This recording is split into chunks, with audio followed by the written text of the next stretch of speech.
মৰমৰ ছাত্ৰ ছাত্ৰীসকল তোমালোক সকলোকে আমাৰ এই চেনেলটোলৈ পুনৰবাৰ স্বাগতম জনাইছোঁ। বহুতো ছাত্ৰ ছাত্ৰীয়ে সফুৰা বৃত্তি পৰীক্ষাৰ কাৰণে কেনেকুৱা ধৰণৰ কুৱেশ্যন আহিব আমাক সুধি আছিলে। গতিকে প্ৰিভিয়াছ ইয়াৰৰ কেইটামান কুৱেশ্যন তোমালোকৰ বাবে লৈ আহিছোঁ। আশা কৰিছোঁ তোমালোকে ভিডিঅ'টো চাই ভাল পাবা। 1 নম্বৰ প্ৰশ্নটো আছিল যে কিমান চনত ইয়াণ্ডাবু সন্ধি স্বাক্ষৰিত কৰা হৈছিল? অপশ্যন এত আছিলে 1822 চন, অপশ্যন বিত আছিলে 1823 চন, অপশ্যন 3ত আছিলে 1821 চন আৰু অপশ্যন নম্বৰ 4ত আছিলে 1826 চন। অপশ্যনবিলাকৰ ভিতৰত শুদ্ধ উত্তৰটি হৈছে অপশ্যন নম্বৰ ডিত থকাটো 1826 চনত ইয়াণ্ডাবু সন্ধি স্বাক্ষৰিত কৰা হৈছিল। তোমালোক কেতিয়াবা চনটো সুধিব, তাৰিখটো সুধিব পাৰে 1826 চনৰ 24 ফেব্ৰুৱাৰী তাৰিখে ইয়াণ্ডাবু সন্ধি স্বাক্ষৰিত কৰা হৈছিল। কাৰ কাৰণত স্বাক্ষৰিত হৈছিল সেইটো কুৱেশ্যন প্ৰায় আহি থাকে। মান ৰজা আৰু ব্ৰিটিছৰ মাজত এই সন্ধি স্বাক্ষৰিত কৰা হৈছিলে। তোমালোকে যদি ক্লাছ 6, 7, 8, 9ত পঢ়ি আছা, তোমালোকে আমাৰ ধ্ৰুৱ গোস্বামী এডুকেশ্যন ক্লাছ 8, 9ৰ যিটো চেনেল আছে সেইটো চেনেল তোমালোকে ফ'ল' কৰিবা। তাত তোমালোকৰ ভিডিঅ'সমূহ আপলোড কৰা আছে। ঠিক আছে, ক্লাছ 2, 3, 4, 5ত পঢ়ি থকা ছাত্ৰ ছাত্ৰীসকলে এই চেনেলত তোমালোকে ভিডিঅ'সমূহ পাই থাকিবা। এতিয়া নেক্সট প্ৰশ্নটো আমি চাওঁ আহা। প্ৰশ্ন নম্বৰ 2, পৃথিৱীৰ বৃহত্তম নদীদ্বীপটোৰ নাম কি? অপশ্যন এত আছিলে ব্ৰহ্মপুত্ৰ, অপশ্যন বিত আছিলে মাজুলী, অপশ্যন 3ত আছিলে বৰাক, অপশ্যন নম্বৰ ডিত আছিলে ওপৰৰ এটাও নহয়। প্ৰশ্নটো কি সুধিছে তোমালোকে চোৱা যে পৃথিৱীৰ বৃহত্তম নদীদ্বীপটোৰ নাম কি? গতিকে তোমালোকে ভিডিঅ'সমূহ প'ষ্ট কৰা। ঠিক আছে, ভিডিঅ'টো প'ষ্ট কৰা। প'ষ্ট কৰি তোমালোকে যদি আনচাৰটো জানা কমেণ্ট ছেকশ্যনত আমাক জনোৱা। তোমালোকে নিজে কিমান পঢ়িছা চেষ্টা কৰা।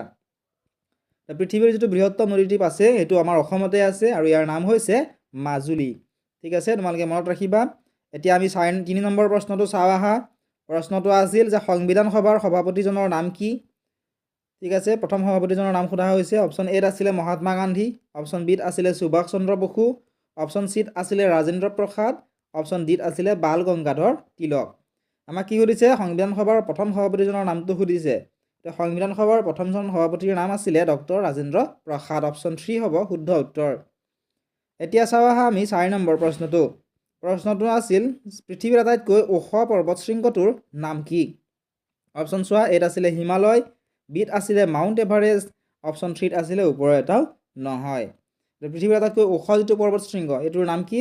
ওখ পৰ্বত শৃংগটোৰ নাম হৈছে মাউণ্ট এভাৰেষ্ট। অপশ্যন বি হ'ব শুদ্ধ উত্তৰ। এতিয়া চাওঁ আহা আমি 5 নম্বৰ প্ৰশ্নটো। প্ৰশ্নটো আছিলে কিমান তাৰিখে শিশু দিৱস পালন কৰা হয় লিখা। অপশ্যন এত আছিলে 14 মে', অপশ্যন বিত আছিলে 14 জুন, অপশ্যন 3ত আছিলে 14 ফেব্ৰুৱাৰী, অপশ্যন ডিত আছিলে 14 নৱেম্বৰ। প্ৰশ্নটো আমাক কি সুধিছে যে কিমান তাৰিখে শিশু দিৱস পালন কৰা হয় লিখিব দিছে। শিশু দিৱস পালন কৰা হয় 14 নৱেম্বৰ তাৰিখে। অপশ্যন নম্বৰ ডি হ'ব এই কুৱেশ্যনটোৰ শুদ্ধ উত্তৰ। প্ৰতি বছৰে 14 নৱেম্বৰ তাৰিখে শিশু দিৱস পালন কৰা হয়। 6 নম্বৰ প্ৰশ্নটো চোৱা। প্ৰশ্নটো আছিলে এনেধৰণৰ যে মণিপুৰ আৰু মেঘালয়ৰ ৰাজধানী দুখনৰ নাম লিখা। মণিপুৰ আৰু মেঘালয়ৰ ৰাজধানী মই আগতে তোমালোকক কৈছিলোঁ যে ৰাজ্য আৰু ৰাজধানী তোমালোকে চাবাই। তোমালোকক যদি পেইড PDF লাগে সফুৰা বৃত্তি এক্সামছৰ কাৰণে বা জিজ্ঞাছ টেলেণ্ট চাৰ্চ এক্সামৰ কাৰণে, NIMS এক্সামৰ কাৰণে তোমালোকে স্ক্ৰীণত দেখা হোৱাটছআপ নম্বৰত আমাক মেছেজ কৰিবা। আমি তোমালোকক PDF-সমূহ দি দিম। মণিপুৰ আৰু মেঘালয়ৰ ৰাজধানী কি সুধিছে? অপশ্যন এত আছিলে শ্বিলং আৰু উত্তৰ কাছাৰ, অপশ্যন বিত আছিলে শ্বিলং আৰু ডিমাপুৰ, অপশ্যন 3ত আছিলে ইম্ফল আৰু শ্বিলং আৰু অপশ্যন নম্বৰ ডিত আছিলে ওপৰৰ এটাও নহয়। মণিপুৰ আৰু মেঘালয়ৰ ৰাজধানী দুখনৰ নাম হৈছে মণিপুৰৰ ৰাজধানী হৈছে শ্বিলং। ঠিক আছে, আৰু মেঘালয়ৰ ৰাজধানী মণিপুৰৰ ৰাজধানী ইম্ফল আৰু মেঘালয়ৰ ৰাজধানী হৈছে শ্বিলং। গতিকে এনেধৰণে যদি আমি মিলাওঁ অপশ্যন 3 হ'ব কাৰেক্ট এনচাৰ। এতিয়া চাওঁ আহা আমি 7 নম্বৰ প্ৰশ্নটো। প্ৰশ্নটো আছিল যে তলৰ কোনজন খেলুৱৈয়ে ভাৰতৰত্ন বঁটা লাভ কৰিছে। অপশ্যন এত আছিলে বিৰাট কোহলি, অপশ্যন বিত আছিলে মহেন্দ্ৰ সিং ধোনী। ঠিক আছে, এইটো ধোনী হ'ব লাগিছিল, অলপ ৱৰ্ডটো টাইপ কৰোঁতে মিষ্টেক হৈ গ'ল, তোমালোকে শুধৰাই ল'বা। অপশ্যন 3ত আছিলে যুৱৰাজ সিং, অপশ্যন নম্বৰ ডিত আছিলে শচীন তেণ্ডুলকাৰ। গতিকে এই কেইজন খেলুৱৈৰ ভিতৰত ভাৰতৰত্ন কোনজনে লাভ কৰিছে আমাক সুধিছে। ভাৰতৰত্ন লাভ কৰিছে শচীন তেণ্ডুলকাৰ। আৰু শচীন তেণ্ডুলকাৰক ক্ৰিকেটৰ ভগৱান বুলিও কোৱা হয়, তোমালোকে মনত ৰাখিবা। নেক্সট প্ৰশ্ন তোমালোকে চোৱা। প্ৰশ্ন নম্বৰ 8। প্ৰশ্নটো আছিল এনেধৰণৰ যে পৌৰ নিগমৰ কাৰ্যকাল কিমান বছৰ লিখা। অপশ্যন চোৱা, এত আছিলে 9 বছৰ, বিত আছিলে 4 বছৰ, 3ত আছিলে 5 বছৰ আৰু অপশ্যন ডিত আছিলে 3 বছৰ। পৌৰ নিগমৰ কাৰ্যকাল কিমান বছৰ সুধিছে। গতিকে পৌৰ নিগমৰ কাৰ্যকাল হৈছে 5 বছৰ। অপশ্যন নম্বৰ 3 হ'ব এই প্ৰশ্নটোৰ কাৰেক্ট আনচাৰ। এতিয়া চাওঁ আহা আমি প্ৰশ্ন নম্বৰ 9টো। প্ৰশ্নটো আছিলে এনে ধৰণৰ পৃথিৱীৰ ভিতৰত আটাইতকৈ ডাঙৰ সংবিধান থকা দেশখনৰ নাম কি? পৃথিৱীৰ ভিতৰতে আটাইতকৈ ডাঙৰ সংবিধান থকা দেশখনৰ নাম সুধিছে। অপশ্যন চোৱা, এত আছিলে ইংলেণ্ড, বিত আছিলে আমেৰিকা যুক্তৰাষ্ট্ৰ, চিত আছিলে ভাৰত আৰু ডিত আছিলে ওপৰৰ এটাও নহয়। এই অপশ্যনবিলাকৰ ভিতৰত শুদ্ধ উত্তৰ কোনটো হ'ব তোমালোকে কমেণ্ট ছেকশ্যনত জনোৱা।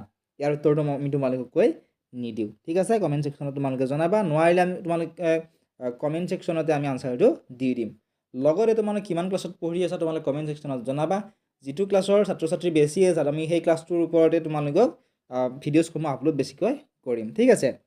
নেক্সট চোৱা 10 নম্বৰ প্ৰশ্ন, কোন চনৰ কিমান তাৰিখে ডক্টৰ ভূপেন হাজৰিকাদেৱৰ মৃত্যু হৈছিল? অপশ্যন চোৱা, 1 নম্বৰত আছিলে 2011 চনৰ 5 নৱেম্বৰ, অপশ্যন বিত আছিলে 2011 চনৰ 6 নৱেম্বৰ, অপশ্যন চিত আছিলে 2011 চনৰ 7 নৱেম্বৰ আৰু অপশ্যন নম্বৰ ডিত আছিলে 2011 চনৰ 8 নৱেম্বৰ। আমাক সুধিছে যে কিমান চনৰ কিমান তাৰিখে ডক্টৰ ভূপেন হাজৰিকাদেৱৰ মৃত্যু হয়।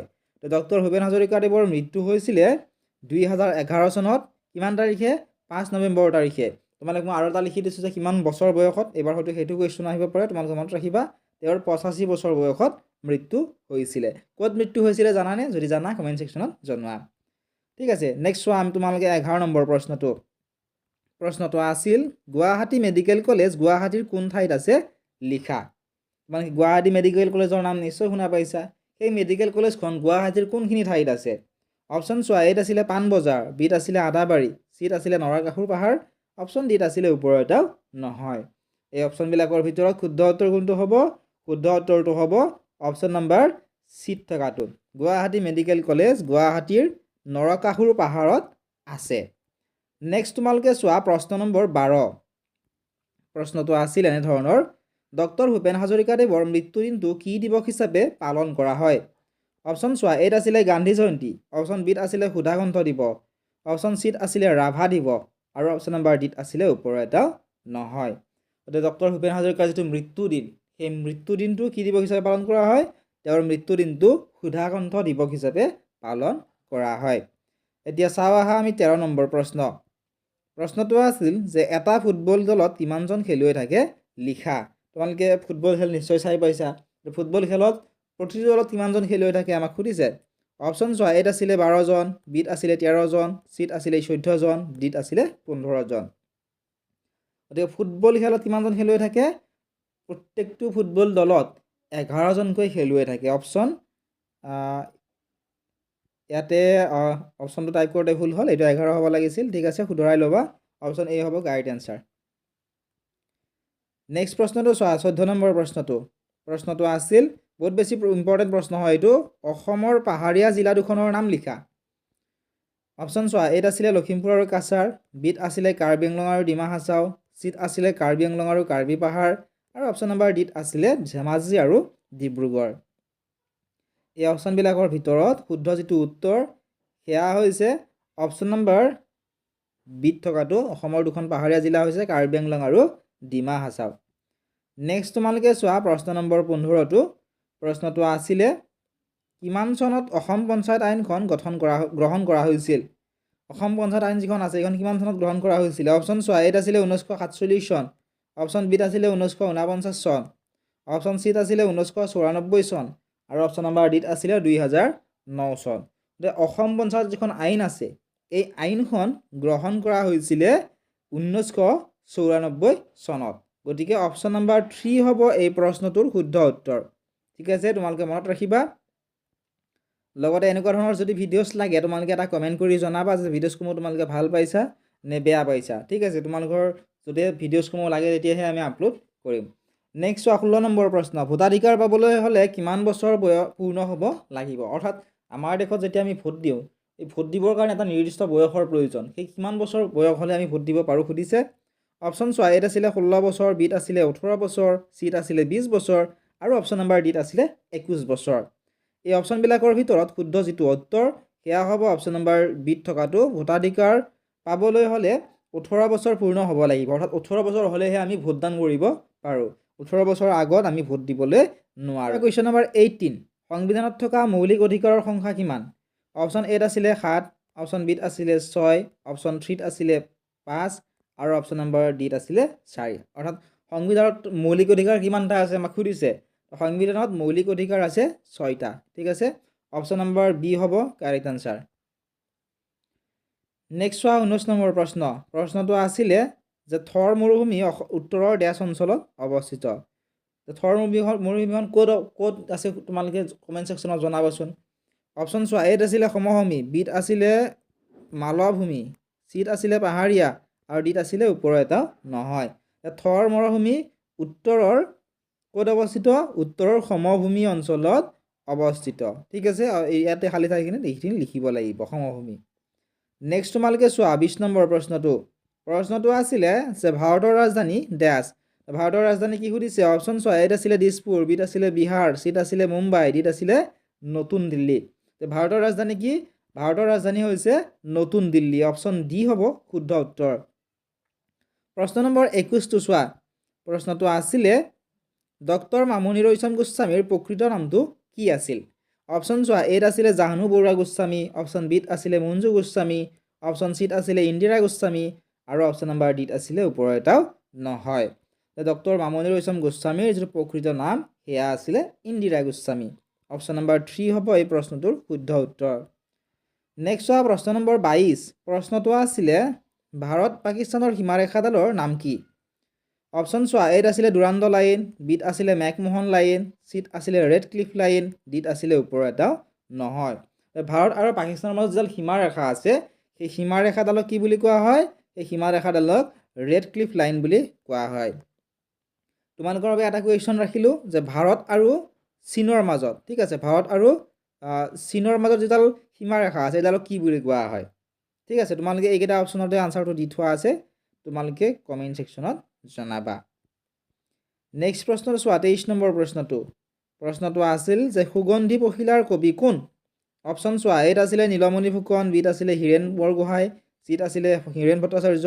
আৰু ডিত আছিলে যতীন্দ্ৰনাথ দুৱৰা সুগন্ধি পখিলাৰ কবি বুলি কাক কোৱা হয় সুগন্ধি পখিলাৰ কবি বুলি কোৱা হয় হীৰেণ ভট্টাচাৰ্যদেৱক অপশ্যন 3 হ'ব কাৰেক্ট আনসাৰ নেক্সট তোমালোকে চোৱা প্ৰশ্ন নম্বৰ 24 প্ৰশ্নটো আছিল যে পৃথিৱীৰ বৃহত্তম নদীদ্বীপটোৰ নাম কি অপশ্যন চোৱা এত আছিলে বৰাক ব্ৰহ্মপুত্ৰ বিত আছিলে বৰাক চিত আছিলে মাজুলী ডিত আছিলে ওপৰৰ এটাও নহয় পৃথিৱীৰ বৃহত্তম নদীদ্বীপটোৰ নাম হৈছে মাজুলী অপশ্যন চি হ'ব শুদ্ধ উত্তৰ 25 নম্বৰ প্ৰশ্নটো তোমালোকে চোৱা প্ৰশ্নটো আছিল যে ব্ৰহ্মপুত্ৰ নদীৰ ওপৰত থকা প্ৰথম দলংখনৰ নাম কি অপশ্যন চোৱা এত আছিলে কলীয়াভোমোৰা দলং বিত আছিলে নৰনাৰায়ণ সেতু চিত আছিলে শৰাইঘাট দলং ডিত আছিলে ওপৰৰ এটাও নহয় এই প্ৰশ্নটোৰ উত্তৰ নিশ্চয় তোমালোক সকলোৱে জানাই এই প্ৰশ্নটোৰ শুদ্ধ উত্তৰটি হৈছে শৰাইঘাট দলং নেক্সট তোমালোকে চোৱা প্ৰশ্ন নম্বৰ